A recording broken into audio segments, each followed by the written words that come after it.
Hey guys, this is Shane and welcome to my Curator of the Lost channel. And today I'm going to talk about what do you do, what happens, and this will be through a case example of what I'm going through right now, of what happens when you find something that's really cool, but you find it really hard to price. And I think it's a pretty fun example. So I appreciate you viewing.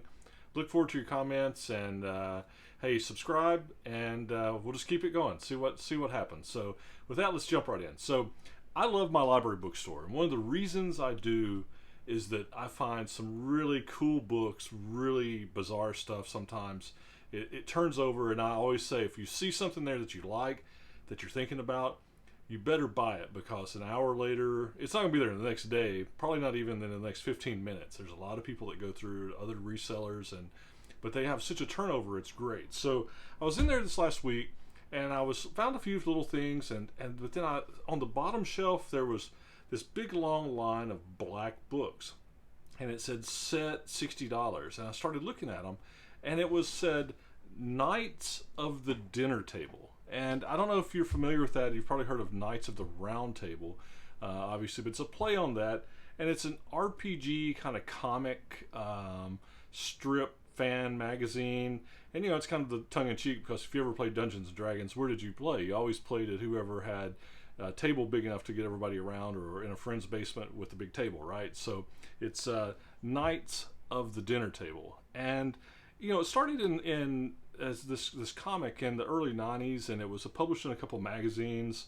One of them was Dragon, kind of in the mid 90s, and then they started they got in touch with like this Kinzer Publishing, and they started publishing the monthly mags. So it's got a rich history from the early 90s into the late 90s when it started getting published.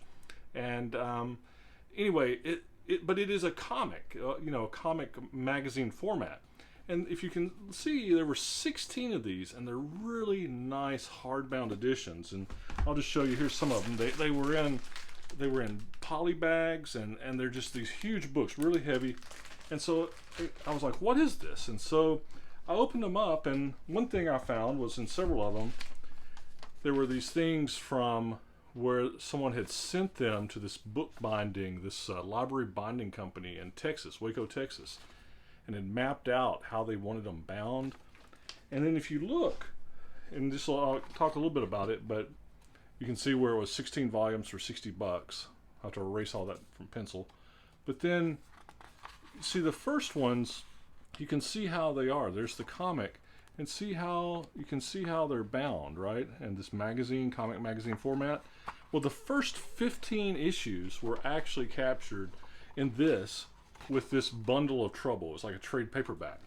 But then, starting with issue 16, it actually had the comic.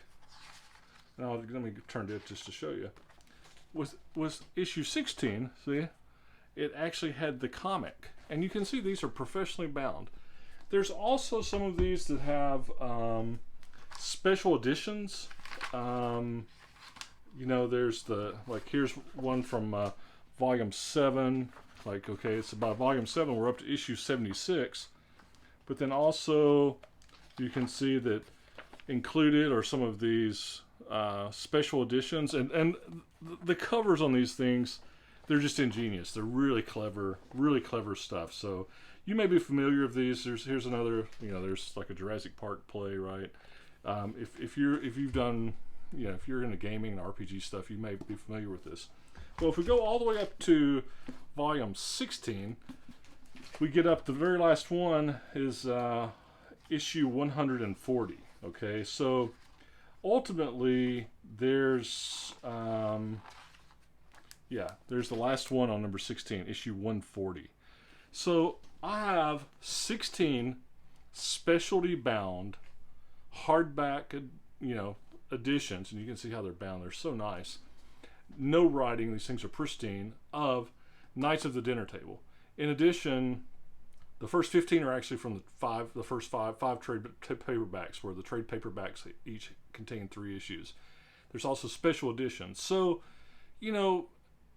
how do I value this stuff? I've got $60 in it. I think they're super cool. What is a good price? What can I price these for? Well, if you might make the argument that if they were individual comics, the individual magazines, they could be worth more. And that might be true if the early issues of these will bring $20, $30 a piece. Some of them are CGC, graded, and they're more. But the later issues, in the hundreds and even to the 200s, might only bring like $1 each. So, I don't know even what something that's bound like this, what somebody would pay per book to get it bound. But I'm thinking their shipping and the binding, it's a pretty expensive process. So I've got $60 in. I figure there's 140 plus special editions. There's probably 150 individual comics in here.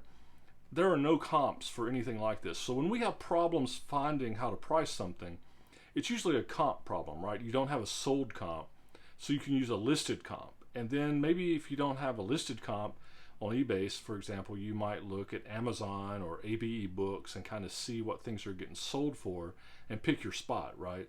You use that with a buy it now or best offer, and folks can, if you're out of the ballpark and somebody wants it, they can send you a price. So that's, I think, what I'm going to do. But now I still have to decide my starting point for something like this.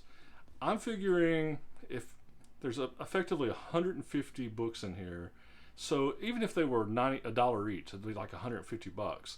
But I'm thinking that the hardback here, this is a unique thing for the right person, will be worth more.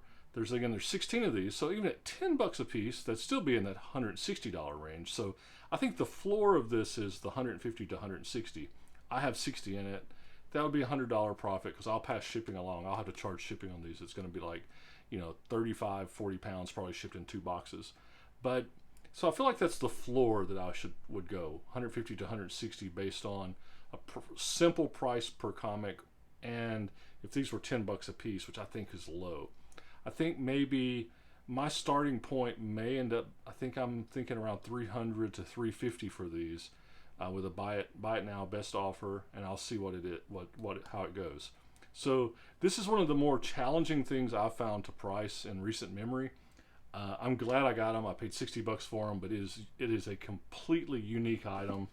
I think that if for somebody that's a fan of the strip, RPG playing, I think it's just a really cool thing. So I'm gonna try to price these. I'm thinking 3 to 350.